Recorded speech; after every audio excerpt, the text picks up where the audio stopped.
उँगलियों के दरमियान, चाहे वो हाथ हों, चाहे पाँव हों, बगल के अंदर ख़ारिश होना, पेट के ऊपर कुछ इस किस्म के दाने, कमर के ऊपर या प्राइवेट पार्ट्स पे और बहुत ज़्यादा रात के टाइम ख़ारिश होना, ये बहुत क्लियर इंडिकेशन है स्कैबीज़ की।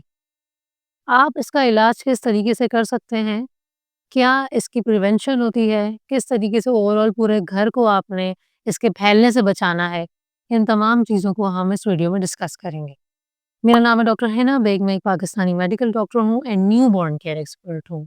अगर आपको अपने छोटे बेबी की विंटर केयर के हवाले से छोटी-छोटी बहुत सारी चीज़ें जाननी हैं कि आपको टिप्स पता लग जाएँ, तो उसके लिए ये वाली प्लेलिस्ट लाज़मी जाके चेक कीजिए। इस ख़ारिश की सबसे ख़तरनाक बात ये है कि ये सब घर वालों को लगती है, किसी एक शख़्स को लगेगी, उसमें बच्चे बड़े सब इन्वॉल्व होंगे।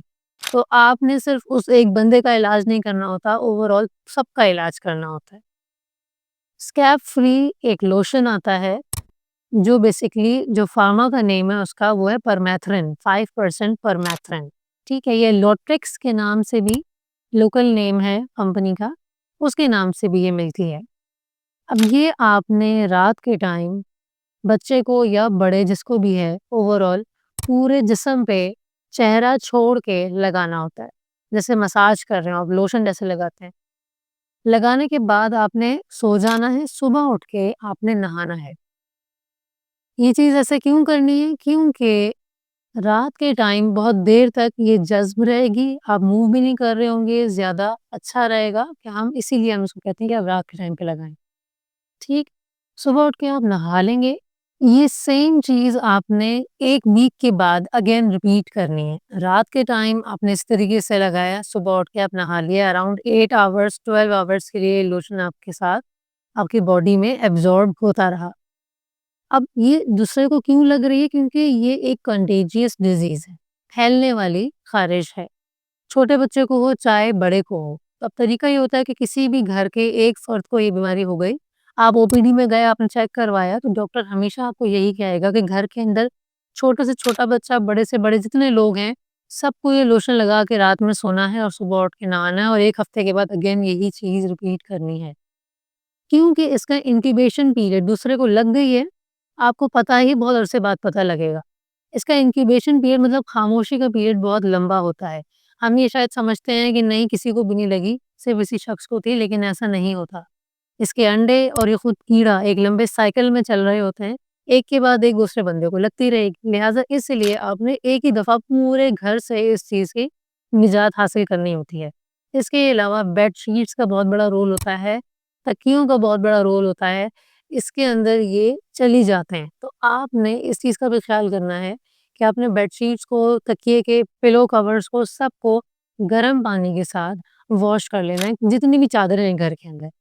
ठीक जहाँ बहुत ज़्यादा लोग लेटते हैं आपस में, वहाँ पर आपने इसका ख़्याल करना है कि आपने सारी चीज़ें वॉश करवा ली। छोटे बच्चों में या बड़ों में बेसिकली ख़ारिश करने की वज़ह से पूरी रात बहुत ज़्यादा ख़ारिश हो रही होती है, तो वहाँ पर आपके नाख़ुन में कोई गंदी चीज़ लगी हुई है, आपने हाथ नहीं वॉश किया तो इन्फेक्शन हो जाता है। बेसिकली वो स्कैबीज़ खुद इन्फेक्टिव नहीं होता, उसमें सेकेंडरी इन्फेक्शन किसी और चीज़ की वज़ह से हो जाता है। तो उसके लिए फिर आपको एंटीबायोटिक का या तो कोई क्रीम लगानी होती है या अगर बहुत सीवियर केस है तो डॉक्टर आपको फिर ओरल एंटीबायोटिक मतलब खाने के लिए भी देता है। ये बात हो गई। ख़ारिश के लिए एक बेहतरीन चीज़ इस स्कैब फ्री के अलावा जो परमेथ्रिन की मैं बात कर रही हूँ, कैलामाइन लोशन बहुत अच्छा रहता है। वो मार्केट में ईज़िली अवेलेबल होता है। कैलामाइन आप वो भी लगाएँ, साथ में परमेथ्रिन भी लगाएँ ताकि ख़ारिश कम हो सके। इसके अलावा कुछ डॉक्टर्स आपको एंटी एलर्जिक सिरप्स या एंटी एलर्जिक टैबलेट्स भी देते हैं। तो ये तमाम पूरा इसका ट्रीटमेंट ऑप्शन होता है ताकि आप जल्द अज़ जल्द इस चीज़ से क्लियर हो जाएँ, ठीक हो जाएँ। अगली बात यहाँ पर ये है कि देखिए, बेसिकली जो कीड़ा ये बीमारी कर रहा है उसको हम नेम देते हैं सारकोप्टेस स्केबियाई। अब ये जो आपकी स्किन है ना, स्किन की टोटल 5 लेयर्स होती हैं, इसके नीचे पूरी तह है एक के बाद एक। तो स्किन के डायरेक्ट फ़ौरन नीचे जो एक तह बनती है ना, वहाँ पर ये रह रहा होता है। वहीं पर ये अंडे दे रहा होता है, वहीं पर इसकी पूरी रेज़िडेंस होती है। ठीक, तो जब वहाँ पर वो रात के टाइम ज़्यादा ये लोग मूव करते हैं, तो उस मूवमेंट की वज़ह से आपको ख़ारिश बहुत ज़्यादा होती है।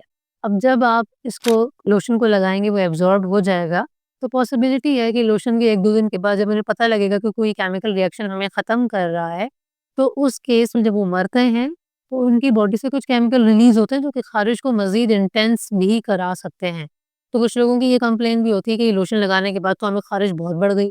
तो देखिए ऐसा होता है, ये पूरा ट्रीटमेंट एक नेचुरल क्राइटेरिया है, ऐसे होके गुज़रना होता है। अराउंड आपको 1 वीक के अंदर जब आप सेकंड एप्लीकेशन करेंगे ना, तो आपकी तबीयत काफ़ी हद तक बेहतर हो जाएगी, स्लोली एंड ग्रेजुअली कम होता चला जाएगा। तो ये इस तरीके से है, लेकिन इसमें जो सबसे इम्पोर्टेंट बात है ना, जो कि सबसे ज़्यादा नेग्लेक्टेड है, वो ये है कि मैं ख़ास करके उन इलाकों की बात कर रही हूँ, जो गाँव के हैं, इंटीरियर इलाके हैं। लोगों को इन्फॉर्मेशन नहीं है कि देखिए सिर्फ़ आपको नहीं लगानी है, आपके घर में जितने लोग मौजूद हैं ना, सबको लगानी है ये। सब लगाएँगे और सब ड रोज़ाना सुबह के टाइम नहाना है। ये एक तरीका है, प्रोटोकॉल है, इसको समझने की ज़रूरत है, ताकि आपको समझ में आए कि हम ऐसे क्यों कह रहे हैं। तो ये वाली एक बात है जो सबसे ज़्यादा इम्पोर्टेंट है। उम्मीद करती हूँ कि इन्फॉर्मेशन आपके लिए फ़ायदेमंद साबित हुई होगी। अगर आपके बच्चे को छोटी खसरा निकली है, उसके बारे में कोई इन्फॉर्मेशन आपने हासिल करनी है, तो मीज़ल्स जिसे हम कहते हैं, उसके लिए ये वाली वीडियो लाज़मी जाके आप चेक कीजिएगा।